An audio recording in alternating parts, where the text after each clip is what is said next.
and welcome to day 10 of the 12 Days of Bookmas.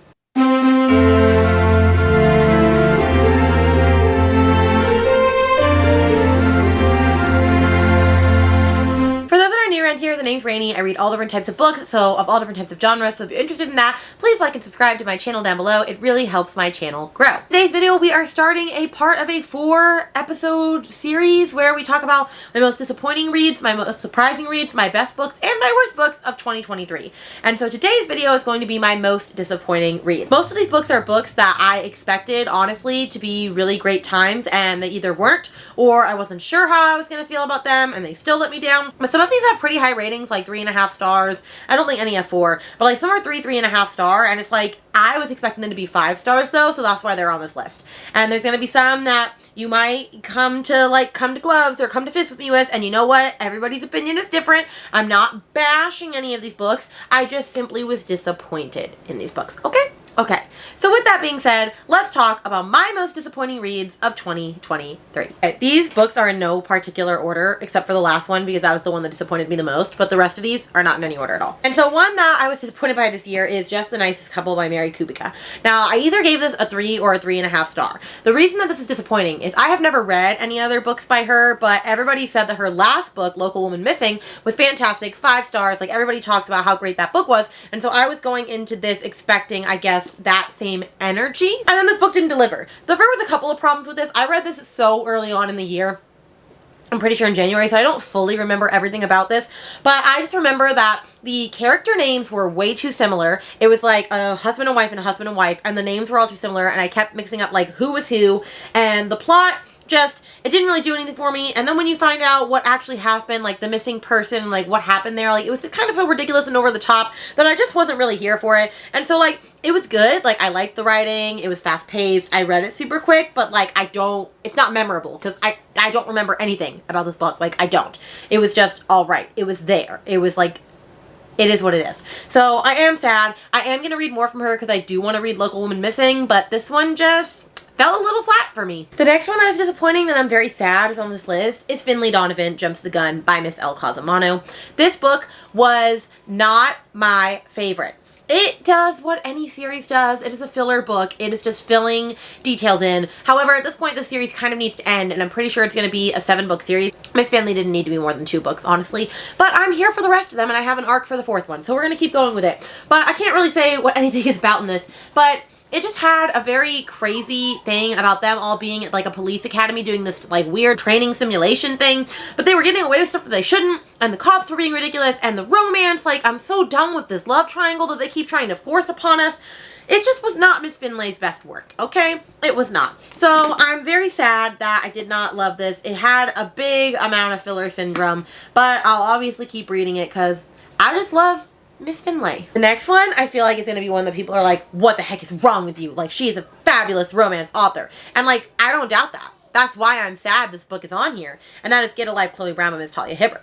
I read this for Rom-Comathon, and I believe I gave it a 3 star, maybe a 3.5 star. But I thought this was going to be a 5 star because I've heard like Miss Talia Hibbert delivers the smut. Like this is one of the best series that she has, the Brown sisters, which I am going to continue on with the other ones because I've heard Dani Brown and Eve Brown are even better. But like some people stan Miss Chloe Brown. Okay? And like it had great chronic illness representation. Like I don't know really what it was about this book that didn't do it for me. Like I just didn't believe the relationship, I guess. Like, and if you can't get behind the characters and you can't get behind the romance in a romance book, then like, you're kind of dead from the start, right? So, I don't know. It was fine. Red was fine. Chloe was fine, but I'm just sad that I didn't love it. I am, like I said, I'm going to continue on with Dani and Eve because I do want to give Miss Hibbert another chance, but Miss Chloe, you didn't do it for my girl. This next one I already talked about in my end of year book tag, but it's obviously here again, and that's You Shouldn't Have Come Here by Geneva Rose because I was expecting this to fully be a 5 star because I've enjoyed other books by her, and that did not happen, okay? And I'm very sad about it. I'm very sad. This was a thriller that tried to sprinkle in romance, but really ended up being a really cringy romance with a hint of thriller. And the twists were not twisting. The twist at the end just seemed ridiculous, and it wrapped up in literally 2 pages. Like, you find out at the last 2 pages, and then you're just supposed to kind of just roll with that and believe that that was the purpose of the book all along. And I'm sorry, but I'm just not buying it. Are you hearing me? I'm just not buying it. I don't want it. Take it back to the marketplace, wherever you took it from in this concept, okay? So it was just, I don't even know, because I love the writing. I love the way that she writes, but this just didn't do it for me. And the more I sit here, I'm just sad about it, especially because, like, this is just, I don't know. I'm probably not going to get rid of this book, even though I didn't love it, because I don't know. I feel bad getting rid of it because I just like Miss Geneva. But you know what?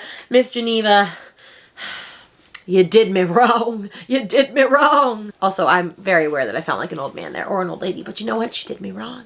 The next one, I don't actually physically own anymore. I'm pretty sure I sold it because it was just a 3-star middle of the road for me, and that is What Lies in the Woods by Kate Alice Marshall. That one was just alright. I honestly didn't give it a 5-star because it literally was copy-paste of another murder, which I'm not gonna lie, there's another book that I read that was basically copy-paste of another murder, but I just enjoyed that one for some reason. This one, I don't know. I think the other one, this one is more because this was exactly copy-paste of, like, the murder, but the other one, like, there's a lot of ambiguity, and, like, they're not really sure what happened. It's a cold case still, and so they, like, that one, it could take more liberty, but this one really couldn't. It was like, this is what it is, and this is what happened. And so it kind of just copied that. I already went into this thriller knowing what was going to happen, so it wasn't that exciting. It was fine. Like, I mean, the characters were annoying, so I couldn't get behind that. I couldn't get behind the premise. I was just like, if you're going to copy a murder, like, I don't get it. Like, make it nonfiction. Like, I don't know. Like, what's the point of that, I guess? Like, be original. I guess come up with some creative ideas. So I was a little disappointed by this because I was excited to read it. Am I going to read the next thriller by her? Yes. See if this is like a one-off type of deal or if she's going to keep doing this type of stuff. But, it was. The next one I don't own either because I sold it.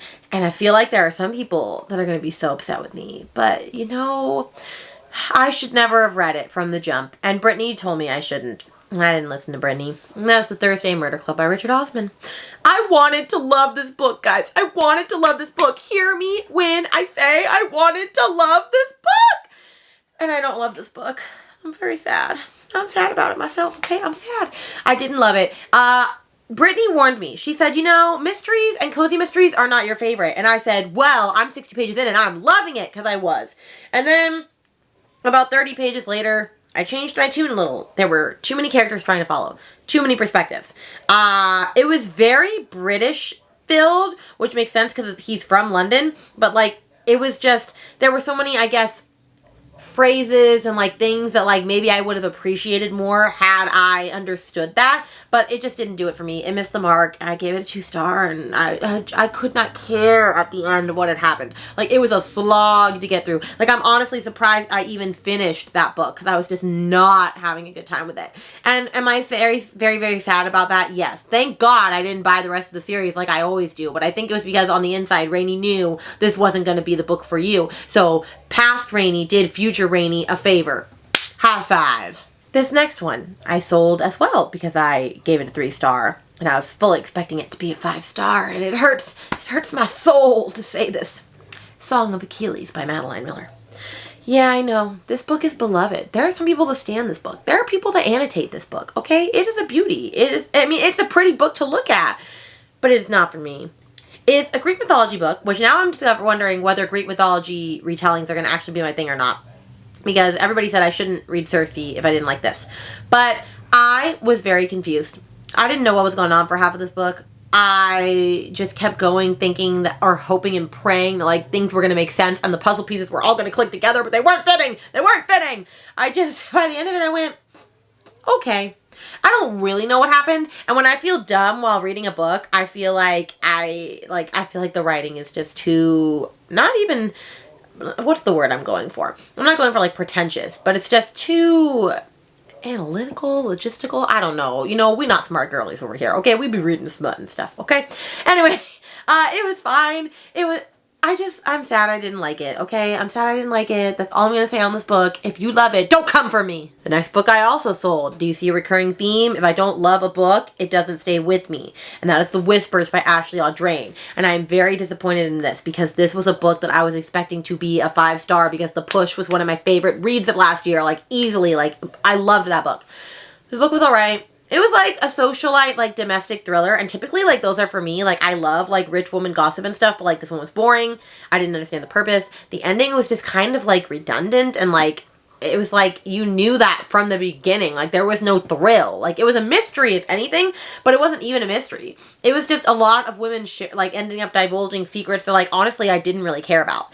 And so yeah, it just didn't have the same spark that The Push did. Like that was just so fabulous and just so well done, and this just wasn't. Am I gonna read more from her? Of course, because I love Miss Audrain. I keep wanting another book like what The Push did for me, but this did not do that, unfortunately. The next one I never owned. I borrowed as an ebook because honestly I wasn't sure if I was gonna love it because it's YA, but I kind of was thinking so because everybody and their mother said the first book is great and the second book is bad, but I didn't like the first book, so I'm probably not going to read the second at all, and that's Belladonna by Adeline Grace. I read this for my 100th book of the year. There is a vlog where I read this and share all my thoughts, so I will link that under here if you're interested in that. And I thought for sure it was going to be 5-star, and it ended up being, I think, a 2.5. I think that's what I landed on. It just didn't do for me. Like, it's a maiden retelling about death and her relationship, and it just, I don't know what really did it for me. I think it was the fact that I felt like the relationship between her and Death was very insta-lovey, and you didn't get enough of it, and there was like the mystery of it all that like I wasn't really intrigued with from the start. Like I don't really know what exactly didn't do it for me with this book, but I was just reading it and going, I don't care, it'll get better, and it's not getting better, and still not getting better, and it didn't get better. So I'm sad to say it was not a good time, but we live, we learn, and we don't try again with this series. Alright, I have just a couple more. There were a lot of books that disappointed me this year, unfortunately. Okay, the next one I have somewhere. The next book I own somewhere, but I can't find it. And I was disappointed on it because I think I talked about this one in my end of year book tag too. Everyone and their mother was telling me like how inspirational it is and how it's like a book that like changes your life forever. And it did not do that for me. And that is Before the Coffee Gets Cold by Tosha. I'm not going to say the author's name because I'm going to butcher it. Anyway, Before the Coffee Gets Cold. It was just a 3-star for me, middle of the road book. It has an interesting premise, right? Time traveling, you're at a cafe, you're drinking your coffee, you can sit in a specific chair and time travel back to a certain place in time, but you can't, there's all these rules, you can't change anything when you're there, like all this other stuff, and that you have to return before the coffee gets cold. And there's a bunch of other reasons and rules and stuff, but I'm not going to say them all. But it was very repetitive. It said the rules 5,000 times. I was confused by all the character names because they were very, very similar. And I just found myself not really caring in how it all wrapped up. And I'm a little saddened by that as well. But, you know, it is what it is. We can't change that. So, was it fine? Yes. I'm sure many people would still love it. Like, I'd still widely recommend it. But you're not going to hear me talk about it a lot. And you're not going to see me continue on with the series because I just didn't care, quite honestly. The next one, I feel like people are going to come for me. All the romance girlies are going to come for me. And you know what? Stay in your corner. Stay in your place, okay? Happy Place by Emily Henry. I still liked this book, guys. I gave it a 3.5 stars, okay? That is not a bad rating. But that is a bad rating for Miss Girly Pop when her other 2 books have been 5 stars for me. Book Lovers and People We Meet on Vacation. No, I have not read Beach Read yet. I need to read that. Let's not talk about that right now. But this one did not do it for me. I did not care for the relationship between Harriet and Wynne. Okay? I didn't care. I liked their friend group. I did like that. But there was just so much miscommunication during this book that should not have happened. Like, it was dumb miscommunication. It was literally just them not communicating. It wasn't even them, like, hearing each other and just hearing whatever they wanted to hear. It was them literally not talking about stuff. Like, it was just so stupid. Like, none of this would have happened had they said, if they just had one conversation. And that just killed it for me. It was the same thing with the friends. That close of friends, you wouldn't have had these issues, okay? There were just a lot of things that didn't do it for me. But the writing was still great. I still loved it. I mean, I still really enjoyed it, okay? So, like, it's not like I'm saying this is a bad book. It's just not a book that I was expecting, I guess is the better way to say this. And so, I am sad it is on this list, but we make do. Next one, I'm sad just because everybody else loved it when we read it for Halloween this year. And I gave it a 3-star, and that's Nightsedge by Liz Karen. I am very sad that I did not like this book, because like I said, everyone was enjoying it. Everyone was having a great time with it. It's like a vampire sapphic romance. It just didn't do it for me. Now, I will say, I think it is because I listened to the audio for the first half and then I physically read for the last 30% and listened to the audio, and I enjoyed that experience. So I think had I read it a different way, if I had read it with the physical and the audio from the start, I would have enjoyed it more because I was getting a little bit confused, I think is what happened. And so I think that's initially what tanked my rating. And so I might go back to it one day and see if I read it the way that I think I would have enjoyed it more. Would that change it? But for right now, it's just a 3-star. It was alright. right. I'm not going to continue on with the next one. I'm sad that I'm saying this because literally everyone was enjoying it except me. And I was like, what is wrong with me? It's me. Hi. I'm the problem. It's me. Okay, it is me. And Taylor Swift. It's both of us. It's our faults. All right, I have 3 more. And this one is also one that people are going to get sad that is on this list. That's Legends and Lattes by Travis Baldry. I tried, guys. I tried, okay? I tried. It's a 3-star. I'm not a cozy fantasy girly. I've recognized that in myself. I've learned. We live, we learn, we laugh, we love, we cry, okay? It was fine. It was just kind of boring. The characters were cute. The coffee situation, you know what was happening. There are people, they're an orc that doesn't know how to make a coffee shop or make coffee and learns and teaches all his friends. And that's what it was, okay? But there was not really a plot. I mean, I get it. It was all character focused. And like, you're supposed to love these characters. And I do. I stand by them. But I needed a little more plot, okay? Because like reading a 250-page book about an orc opening a coffee shop gets old after like page 50. Okay? It just does.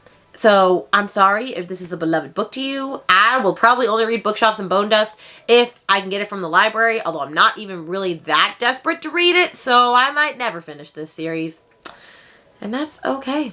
The next one I debated putting on here because I don't think I ever expected it to be a 5-star, but then the more I think about it, I think I kind of did because so many people had hyped this up and said it was like fantastic, and it was people that like I hear their recommendations and I always like agree with them.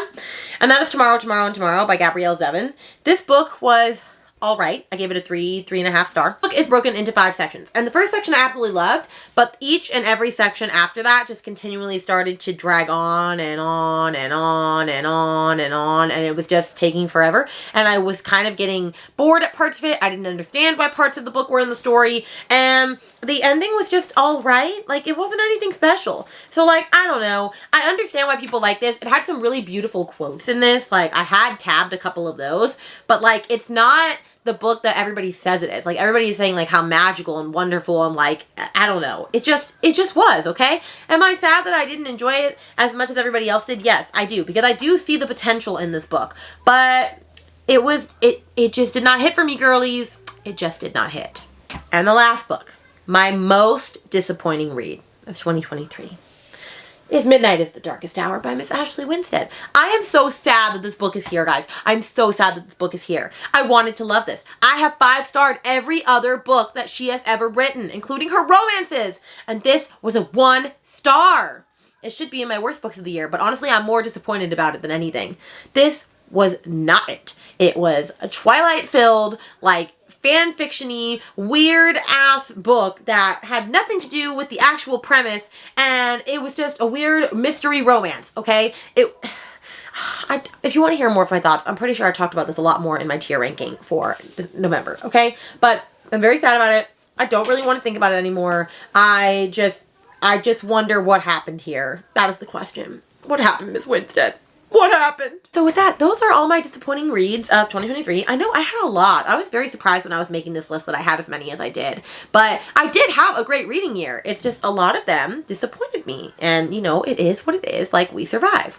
So with that, if you got all the way to the end of this video, then put a... Let's do disappointing. I don't know. Put a sword. I don't know why I thought of that. Put a sword emoji and tell me one of your most disappointing books of the year. Because, like, I want to know. I want to, like, commiserate with you. You feel me? Okay. And with that, I will see you guys in another video super soon.